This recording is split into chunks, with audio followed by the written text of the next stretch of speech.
अस्सलाम वालेकुम, welcome back to my channel. आज की वीडियो में आपके साथ सिंपल कमीज़ की कटिंग और स्टिचिंग शेयर करूंगी। इसमें मैंने ट्राई किया है कि आपके साथ एक एक चीज़ शेयर कर सकूं ताकि इस वीडियो के बाद आप एकदम प्रोफेशनल टेलर बन सकें। आपकी कमीज़ में कोई भी कमी नहीं रहेगी अगर आप ये सारी वीडियो डिटेल से देख लेंगे तो ठीक है। अभी ये मेरे पास जो कपड़ा है ये मेरे पास 2.5 मीटर कपड़ा है और इसका जो अर्ज़ है वो मैं आपको बता देती हूँ, जो कि मेरे पास है 37 इंचज़। और ये जो मैं साइज़ बना रही हूँ ये स्मॉल और मीडियम के दरमियान का साइज़ है। आप अपनी मर्ज़ी से जितना आपका साइज़ होगा उस हिसाब से आप ले सकते हैं। आपको मैं कमीज़ रख के उसका साइज़ लेके साथ कटिंग करके बताऊंगी ताकि आपको आइडिया हो जाए। आपका जो भी साइज़ हो आप ऐसे उसकी मेजरमेंट्स ले सकते हैं, ठीक है। आपने सबसे पहले हिप की और चेस्ट की मेजरमेंट करनी है कि वो कितनी है। मैं चेस्ट सबसे पहले मेजर करूँगी। मेरे पास जो चेस्ट है वो है 19 इंचज़ और उसके बाद मैंने हिप की मेजरमेंट करनी है कि वो कितनी है। आप भी सेम ऐसे ही मेजरमेंट कीजिएगा जब आपने कमीज़ की कटिंग करनी हो। आपके पास जो भी साइज़ हो, लार्ज हो, एक्स्ट्रा लार्ज हो या मीडियम हो, आपने ऐसे ही उसकी मेजरमेंट करनी है और फिर आपको कटिंग करने में ज़रा भी प्रॉब्लम नहीं होगी। अभी जो इसकी हिप है वो मैंने रखनी है 20 इंचज़। तो आपने जब कटिंग करनी है शर्ट की तो देखना है कि चेस्ट आपकी ज़्यादा बड़ी है या हिप ज़्यादा बड़ी है। जो हिस्सा आपका ज़्यादा बड़ा होगा ना, मतलब जैसे इस ड्रेस की जो मेरे पास हिप है वो 20 इंचज़ है और चेस्ट है मेरे पास 19 इंचज़। तो जो हिस्सा ज़्यादा बड़ा है ना उससे आपने 3 इंचज़ एक्स्ट्रा कपड़ा लेना है चौड़ाई के हिसाब से, ठीक है। और जो इसकी लेंथ आपने मेजर करनी है आपने बिल्कुल नेक के पास से मेजरिंग टेप को रखना है और फिर नीचे तक लेके जाना है, जो कि मेरे पास 42 इंचज़ बनता है। तो चौड़ाई जैसा कि मैंने आपको बताया है कि जो आपका हिस्सा ज़्यादा बड़ा होगा ना हिप या चेस्ट में से, उसमें आपने 3 इंचज़ एक्स्ट्रा ऐड करना है, जो कि मेरे पास फिर 23 इंचज़ बन जाएगा और इतना मैंने कपड़ा उतार लेना है। ये देखिए मैंने फ्रंट भी उतार लिया है और बैक भी, और इसको इस तरह से फोल्ड करके रख लिया है कटिंग करने के लिए। अभी एक बार फिर से मैं आपको इसकी चौड़ाई बता देती हूँ। फोल्ड मैंने किया हुआ है 11.5 इंचज़ बनती है, जो कि डबल करके 23 इंचज़ बन जाएगी। और जो इसकी लेंथ मैंने ली है, लेंथ आप अपनी हिसाब से जितना आपका हो उस हिसाब से ले सकते हैं। मैंने 45 इंचज़ ली है, मतलब थोड़ी सी ये लॉन्ग शर्ट मैंने बनानी है। उसके बाद इसकी हमने तीरे की कटिंग करनी है, यानी कि शोल्डर जो है वो आपने किस तरह से लेना है वो भी मैं आपको बता देती हूँ। आपने जब भी शोल्डर की मेजरमेंट करनी है आपने शर्ट को सीधा नहीं रखना, मतलब उसका जो फ्रंट नेक है ना वहाँ से मेजरमेंट नहीं करनी, बैक नेक की तरफ से आपने मेजरमेंट करनी है। और आपने बिल्कुल ऊपर से भी मेजरमेंट नहीं करनी, क्योंकि जैसे आप ऊपर से उसको मेजर करेंगे ना तो वो बहुत वाइड हो जाएगा और आपका तीरा जो है ना वो बड़ा आएगा जब आप मेजर करेंगे तो, ठीक है। तो आपने वहाँ से स्टार्ट करनी है जिस जगह पे आपका जो बैक नेक है ना वो एंड होगा, मतलब उसका मिडल जो होगा ना, आप देख सकते हैं जिस तरह से मैंने मेजरिंग टेप रखी है, ठीक है। यहीं पे आपने रखनी है और इसको खींचना नहीं है कपड़े को। आप नॉर्मल उसको ढीला छोड़ के जब मेजर करेंगे ना तो बिल्कुल आपकी जो मेजरमेंट है ना वो परफेक्ट आएगी। मेरी आ रही है 14 इंचज़, तो उस हिसाब से मैं इसको करूँगी। 14 का हाफ 7 इंचज़ बनता है, तो 7 तो रेडी होगा ना, तो फिर उसमें आधा इंच और एक्स्ट्रा ऐड करना है मार्जिन के लिए। तो ये 7.5 इंचज़ पे मैं निशान लगाऊंगी। ये है मेरे शोल्डर का निशान। और उसके बाद जितना आपका शोल्डर होगा उतना ही आपने आर्म होल की लेंथ लेनी है, चाहे आपका शोल्डर 8 इंचज़ है, 8.5 इंचज़ है, 9 इंचज़ है, जितना भी है, ठीक है। फॉर एग्जांपल मैं जस्ट ऐसे ही बता रही हूँ ताकि आपको कोई कन्फ्यूजन ना हो, ठीक है। तो उसके बाद जो चेस्ट है वो मैं लूँगी 9.5 इंचज़। चेस्ट का निशान लगाने के बाद आर्म होल का भी जो हाफ होगा ना वहाँ पे आपने निशान लगा देना है और फिर इस तरह से इसको गुलाई देनी है आर्म होल की। ये गुलाई देने के बाद ऊपर से जो आधा इंच होता है वो आपने यहाँ से शोल्डर को अरेब दे लेनी है और उसके बाद आपने जो फिटिंग का निशान है वो लगाना है। जितनी आपकी चेस्ट होगी उससे आपने 3 इंचज़ कम फिटिंग रखनी है, जो कि 16 इंचज़ बनती है, ठीक है। अगर आपकी चेस्ट 20 इंचज़ है तो आप 17 इंचज़ तक फिटिंग रखेंगे। अगर आप 21 के हैं तो फिर उस हिसाब से 3 इंचज़ आप उसमें कम करेंगे, ज़्यादा नहीं। और ये जो फिटिंग का निशान है ऊपर से आपने देखा है कि मैंने तकरीबन 7 इंचज़ पे लगाया है। अगर आप एक्स्ट्रा स्मॉल हैं या स्मॉल है तो फिर आप 6.5 इंचज़ पे वो निशान लगा सकते हैं और 6 पे भी लगा सकते हैं, ठीक है। लार्ज में 7.5 पे जा सकता है, 8 पे नहीं जाना चाहिए, 7.5 तक ओके है। उसके बाद मैंने 8 इंचज़ पे इसकी फ़िटिंग का निशान लगाया था, आपने जैसा कि देखा ही है। उसके बाद जो इसकी मैं साइड्स ले रही हूँ 12 इंचज़ पे मैंने निशान लगाया है। आप 11 पे लगा सकते हैं, लेकिन 13 और 14 जो है ना वो टू मच हो जाएगा, उससे फिर जो हिप है ना वो उसकी जो शेप है वो अच्छी नहीं आएगी, इसलिए 12 इंचज़ तक आप लगा सकते हैं। जो हिप है वो मैंने 10 इंचज़ रखी है और फिर इस तरह से निशानों को मिला दिया है। अभी आप देख सकते हैं कि इसकी नोक बनी हुई है, ऐसे फिटिंग ज़्यादा अच्छी आती है। अगर आप इसको गुलाई देंगे तो फिटिंग उतनी अच्छी नहीं आएगी जितनी नोक के साथ आती है। अभी एक्स्ट्रा ये देखिए तकरीबन 1.5 इंच तक मैंने एक्स्ट्रा कपड़ा छोड़ के वहाँ पे मैंने इसको निशान लगाया है जो कि मार्जिन के लिए होगा, और यहाँ से इसकी कटिंग कर लेनी है। उसके बाद जो आर्म होल की कटिंग करनी है वो सेम उसी निशान के ऊपर करनी है जो कि हमने लगाया था, और ऊपर से भी अभी जो अरेब देनी है आधा इंच वो भी आपने दे लेनी है। इस तरह से फ्रंट और बैक दोनों के एक साथ ही देनी है। जो चेस्ट का निशान था वहाँ पे मैंने कट लगा लिया है, और उसके बाद जो फ्रंट की डीप कटिंग होती है वो आपने करनी है, तकरीबन आधा पौना इंच आप कर सकते हैं। यहाँ से आपने चेस्ट के निशान से इसको गुलाई देनी है और ऊपर तक नहीं लेके जाना, तकरीबन 2 इंचज़ आपने ऊपर से छोड़ देना है और नीचे वाले हिस्से को गुलाई देनी है। अभी सिर्फ फ्रंट को आपने यहाँ से काट लेना है, और ये जो कटिंग है ये हमारी ऑलमोस्ट कंप्लीट हो चुकी है। अभी आपने जो आपके स्लीव्स का आर्म होल होगा आपने वो किस तरह से लेना है वो भी मैं आपको बताती हूँ। आपने जस्ट यहाँ से इसको मेजर करना है, थोड़ा सा सिलाई के लिए छोड़ना है, और बिल्कुल किनारे से मेजर नहीं करना, उतना आपने कपड़ा छोड़ के मेजर करना है जितना कि ये सिलाई में आता है। तो जो भी आपकी मेजरमेंट आएगी वो आपका स्लीव्स का आर्म होल होगा। मेरी आई है तकरीबन 8.5 इंचज़, तो मैंने इतना ही अपने स्लीव्स का आर्म होल रखना है। अभी फ्रंट और बैक की जो कटिंग है वो कंप्लीट होने के बाद आपने स्लीव्स की कटिंग करनी है। आप देख सकते हैं कि मैंने स्लीव्स के ऊपर जोड़ लगाया है, जॉइंट उसको लगाया है, क्योंकि मेरे पास इनफ कपड़ा नहीं था कि मैं उसको जॉइंट लगाए बगैर बना सकूं, ठीक है। तो आपके पास भी अगर ऐसा कभी हो टाइम का आपने जोड़ लगाना हो तो आपने इस तरह से इसको रखना है स्लीव्स को, और जैसा कि एक जोड़ आपका ऊपर की तरफ आना चाहिए और दूसरा उसके नीचे यहाँ पे आना चाहिए, मिडल में नहीं आपके दोनों जोड़ आने चाहिए, ठीक है। या तो दोनों जोड़ मिडल में आए और जो ऊपर और नीचे वाला हिस्सा है वो प्लेन होना चाहिए, और यहाँ ऊपर और नीचे जोड़ आ जाए और मिडल वाला हिस्सा प्लेन होना चाहिए, ठीक है। इसकी जो लेंथ है मेरे पास वो है 24 इंचज़, और जो विड्थ है वो आपने 1 इंच ज़्यादा लेनी है। जैसा कि मुझे 8.5 इंचज़ आर्म होल चाहिए और उससे आपने 1 इंच ज़्यादा ही उसकी चौड़ाई लेनी है, उससे ज़्यादा रखने की ज़रूरत नहीं है, ठीक है। अभी आपने 3 इंचज़ ऊपर से यहाँ से निशान लगाना है इसको, और फिर आर्म होल की गुलाई देनी है, और इसी गुलाई के ऊपर अभी मैंने इसकी कटिंग कर लेनी है। और अभी ये कटिंग करने के बाद जितना आपका आर्म होल होगा वहाँ आप उसका निशान लगा दीजिएगा। मैंने जैसा कि 8.5 इंचज़ है तो वहाँ तक मैं इसको मेजर करूँगी, ये देखें, और फिर 8.5 इंच पे मैंने निशान लगा देना है इस तरह से। तो ये मेरा जो आर्म होल होगा वो रेडी हो जाएगा, सेम उतना ही जितना कि फ्रंट और बैक का रेडी हुआ था कटिंग के बाद।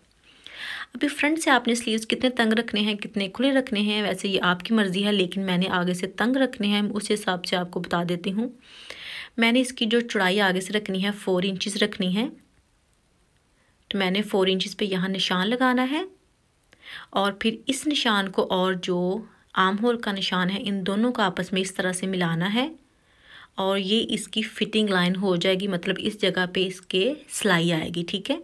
सेम इसी जगह पे आपने भी सेम ऐसे ही मेजरिंग टेप को ऊपर रख लेना है, और जो इसकी ये वाली फिटिंग होगी ना ये बिल्कुल परफेक्ट होगी, बहुत अच्छी होगी। तो अभी एक्स्ट्रा कपड़ा इसका मार्जिन के लिए छोड़ना है, आप 1 इंच छोड़ना चाहें या 1.5 इंच छोड़ना चाहें वो आपकी मर्ज़ी है। यहाँ पे मैंने एक्स्ट्रा कपड़ा रख के काट दिया है, और यहाँ से इसकी सिलाई आ जाएगी। मैंने तंग रखने हैं, आप चाहें तो खुले रख सकते हैं। उसके बाद जी इसका नेक है वो मैंने बनाना है, उसके लिए मैंने बुकरम लिया है जिसकी विड्थ 10 इंचेस है और जो उसकी लेंथ है वो है 7 इंचेस। मैंने थोड़ा सा वाइड नेक रखना है। नेक आप अपनी मर्ज़ी से रख सकते हैं। नॉर्मल जो नेक होता है आप उसको 3.5 इंचेस रख सकते हैं, लेकिन मैं 4 इंचेस रख रही हूँ, ठीक है। अगर आपको वाइड पसंद है तो आप 4 रख सकते हैं, वाइड नहीं पसंद तो आप फिर 3.5 इंचेस उसको रख लीजिएगा। डेप्थ जो है इसकी मैंने 6 इंचेस ली है और फिर नीचे से सेम आपने वैसे ही मेजर करना है जैसे कि ऊपर से किया था, 4 इंचेस। और अभी इनको इस तरह से आपने मिला देना है।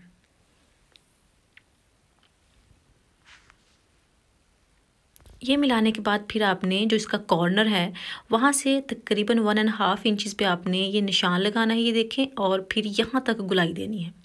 अक्सर ऐसा होता है कि कुछ लोग ज़्यादा ऊपर की तरफ गुलाई देते हैं, दे सकते हैं, लेकिन वो दिखने में इतना अच्छा नहीं लगता, तो उसको मैं रिकमेंड नहीं करूँगी। तो आप 1.5 इंचेस जितना भी आपका ऊपर से विड्थ हो, नीचे से डेप्थ हो, तो आप जो उसका कॉर्नर होगा ना, अगर आपने राउंड नेक रखना है तो फिर आप कॉर्नर से 1.5 इंचेस तक उसको एक्स्ट्रा लेके तो फिर उसको गुलाई दीजिएगा। मोस्टली लोग ऐसा भी करते हैं, लेकिन ये इतनी इसकी जो शेप है ना वो अच्छी नहीं आती, तो इसको मैं कभी भी नहीं बनाऊंगी। तो नीचे वाला जो हिस्सा है, जैसा कि मैंने पहले निशान लगाया है, ऐसे आप कर लीजिएगा तो बहुत अच्छा बन जाएगा। बाकी अगर आपने किसी और डिज़ाइन में बनाना है, अगर कोई और डिज़ाइन बनाना है तो बिल्कुल आप बना सकते हैं। बस तरीका जो है सिंपल कुर्ती का वो मैं आपको बता रही हूँ कि किस तरह उसकी कटिंग और स्टिचिंग होगी।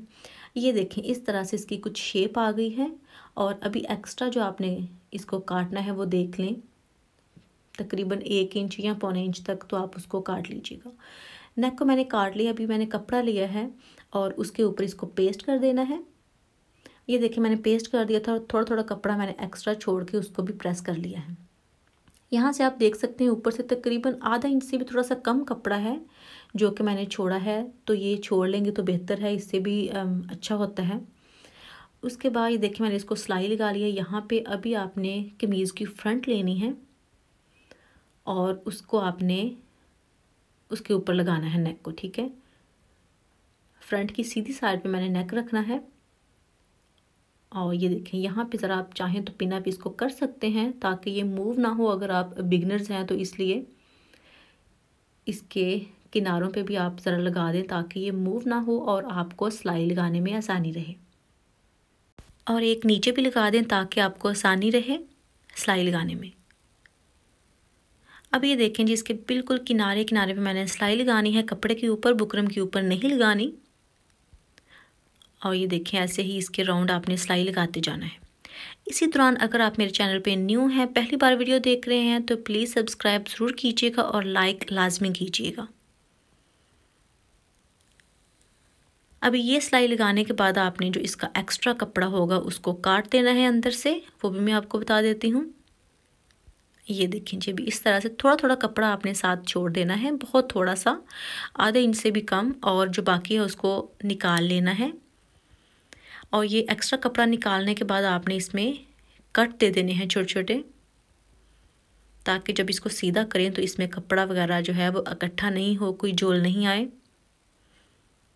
और इसको सीधा करने के बाद फिर इसको तरपाई करनी है।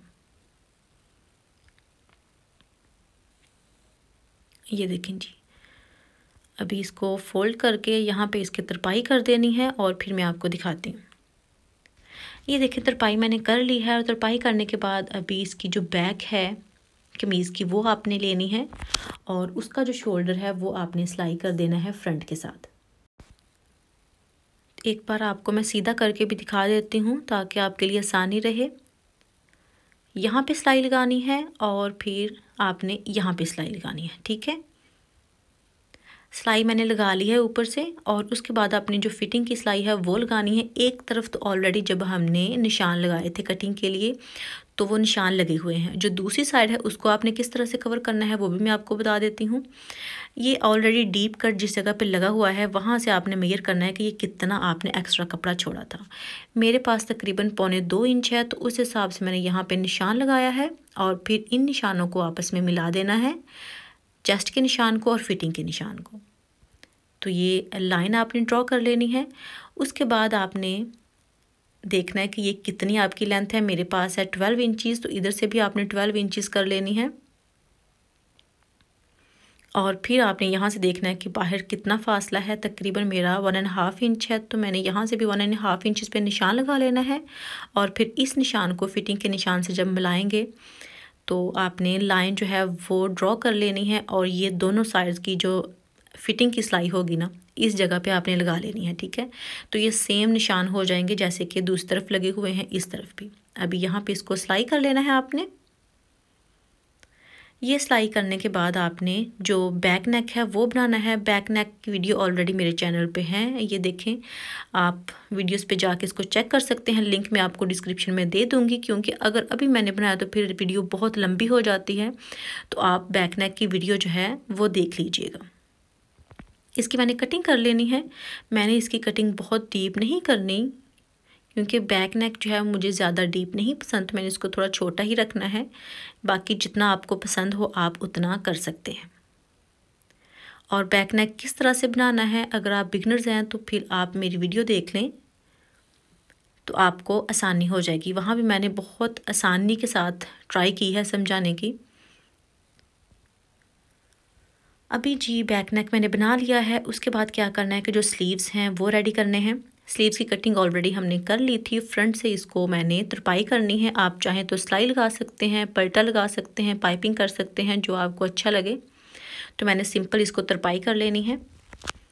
ये देखें, तरपाई मैंने कर ली है। उसके बाद क्या करना है कि मैंने इसको जो टिच बटन होते हैं वो लगाने हैं। तो उसके लिए मैंने 4 इंचज़ पे यहाँ पे निशान लगाना है, क्योंकि जो फ्रंट वाला 4 इंचज़ है उसको सिलाई नहीं करना, और उसके पीछे वाले हिस्से को आपने सिलाई कर देना है। ये देखिए, मैंने पीछे वाला हिस्सा सिलाई कर दिया है, और जो फ्रंट वाला 4 इंचज़ था उसको छोड़ दिया है। यहाँ से भी आपने तरपाई कर लेनी है, इसको भी यहाँ तक की तरपाई करनी है और एक्स्ट्रा नहीं करनी आपने, ठीक है। दोनों साइड्स पे ही तरपाई कर लेनी है, इस तरफ भी और दूसरी तरफ भी। तो ये तरपाई देखिए मैंने कर ली है, और इसको सीधा भी कर लिया है। अभी इसको कमीज़ के साथ आपने अटैच करना है। अभी मैंने इसको बटन नहीं लगाए, वो बाद में लगाऊंगी। तो अभी इसको आपने कुर्ते के साथ अटैच करना है। स्लीव्स हमारे सीधे हैं, जो शर्ट है वो आपने उल्टी ही रखनी है, उसको सीधा नहीं करना। अभी आपने जो स्लीव्स का आर्म होल है वो पकड़ना है यहाँ से, और जो कुर्ते का आर्म होल है वहाँ आपने इस तरह से इसको डालना है, और फिर इन दोनों की जो फिटिंग वाली सिलाई होती है वहाँ से आपने सिलाई स्टार्ट करनी है, ठीक है। क्योंकि जो फिटिंग वाली सिलाई है स्लीव्स की फिटिंग की और जो चेस्ट की फिटिंग की, मतलब कमीज़ की फिटिंग की, वो आमने सामने आनी चाहिए। उसको आगे पीछे नहीं आपने करना, उससे फिनिशिंग जो है वो अच्छी आती है अगर आप बिल्कुल आमने सामने करेंगे तो, ठीक है। ये देखिए इन दोनों को, और फिर आपने यहाँ पर सिलाई लगा देनी है। तो ये जो आर्म होल है ये बिल्कुल बराबर आएगा, ज़रा भी छोटा बड़ा नहीं आएगा, क्योंकि जिस तरह से मैंने बताया है कि आपने मेजर करना है। अगर आप सेम ऐसे ही करेंगे तो इसमें ज़रा भी फ़र्क नहीं आएगा, बिल्कुल बराबर होगा, और आपको लगाने में भी आसानी रहेगी। ना ही छोटा होगा और ना ही बड़ा होगा। अभी मैं आपके सामने ये देखें लगा रही हूँ, तो ये बिल्कुल पूरा है और आसानी के साथ लग भी जाएगा। अभी ये देखिए, यहाँ पे मैंने इसको फिनिश कर देना है, और ऐसे ही जो दूसरा आर्म होल है उसको भी रेडी कर लेना है। स्लीव्स अटैच कर देने हैं इसके साथ। स्लीव्स रेडी है, ऊपर मैंने सारा इसको रेडी कर लिया है कमीज़ को, और अभी जो नीचे वाला इसका हिस्सा है वो रेडी करना है। उसके लिए ये देखें, आपने इसको सिंपल ऐसे फोल्ड कर लेना है, तरपाई कर लेनी है या सिलाई लगा लें। ये आपकी आसानी के लिए मैंने एक्स्ट्रा कपड़ा छोड़ा था, वरना मैंने इसको पल्टा लगाना है। इसकी जो साइड्स है वहाँ पे पट्टी लगानी है और नीचे भी पट्टी लगानी है, लेकिन आपके लिए मैंने जो एक्स्ट्रा कपड़ा छोड़ा था ताकि आपको आसान नहीं रहे अगर आपने सिंपल रखना हो। इसको चाक और दामन पे जो पट्टी लगाने का तरीका भी ऑलरेडी मैंने शेयर किया हुआ है, वो आप देख लीजिए जाके। मैंने वैसे ही सेम लगा लेनी है, इस वीडियो में मैंने नहीं बताया। तो ये जो एक्स्ट्रा कपड़ा था वो मैंने निकाल देना है। अगर आपने सिंपल ही इसको फोल्ड करना है तो फिर जो एक्स्ट्रा कपड़ा था वो आपके लिए इनफ है। आप उसको चाहे तो तरपाई कर लें और चाहे तो सिलाई लगा लें, ठीक है। फिर आपको काटने की ज़रूरत नहीं है ज़रा भी। मैंने क्योंकि इसके ऊपर पट्टी लगानी थी इसलिए इस कपड़े को काटना ज़रूरी था। अभी ये देखें, मैंने ये बटन लिए हैं क्योंकि ये बहुत सिंपल था और इसके ऊपर मैंने बगैर कोई पट्टी लगाए, बगैर कोई मगज़ी निकाले, मैंने सिंपल वैसे ही इसके ऊपर मिडल में बटन लगा देने हैं 3। सेम इसी कलर का इसका ट्राउज़र है, इसलिए मैंने ये बटन जो है इसके ऊपर लगाने हैं। बटन मैंने लगा लिए हैं और ये देखिए इस तरह से ये कुछ लग रहा है। और नीचे जो इसकी पट्टी है साइड्स की और दामन की वो भी मैंने लगा ली है। वो भी सेम मैंने वही कलर चूज़ किया है जो कि इसके बटन्स का था। ये जो स्लीव्स हैं इसके, तो ये बहुत ही आसानी के साथ आप आराम से शर्ट जो है वो घर पे बना सकते हैं। अगर आपने ये शर्ट बना ली और ये वीडियो स्टेप बाय स्टेप देखेंगे तो आप बिल्कुल परफेक्ट प्रोफेशनल टेलर्स बन जाएंगे। ठीक है, अभी ये जो नीचे मैंने पल्स लगाए हैं वो सिर्फ दामन पे लगाए हैं। चाहें तो इसको साइड पे भी लगा सकते हैं, बैक पे भी लगा सकते हैं, लेकिन मैंने सिर्फ इसको फ्रंट पे लगाया है ताकि थोड़ी सी फैंसी लुक आए। क्योंकि ये बहुत सिंपल सा है इसलिए मैंने इसको पट्टी भी डार्क कलर में लगाई है। और ये इसकी बैक है। बस यही थी मेरी आज की वीडियो। अगर आपको अच्छी लगे तो प्लीज़ वीडियो को लाइक कीजिएगा, शेयर कीजिएगा और कमेंट करके बताइएगा कि आपको कैसी लगी। आई होप कि आपको एक एक चीज़ की समझ आ गई होगी। अगर फिर भी नहीं आई तो आप मुझे कमेंट कर सकते हैं। इंशाल्लाह फिर मुलाकात होगी। अल्लाह हाफिज़।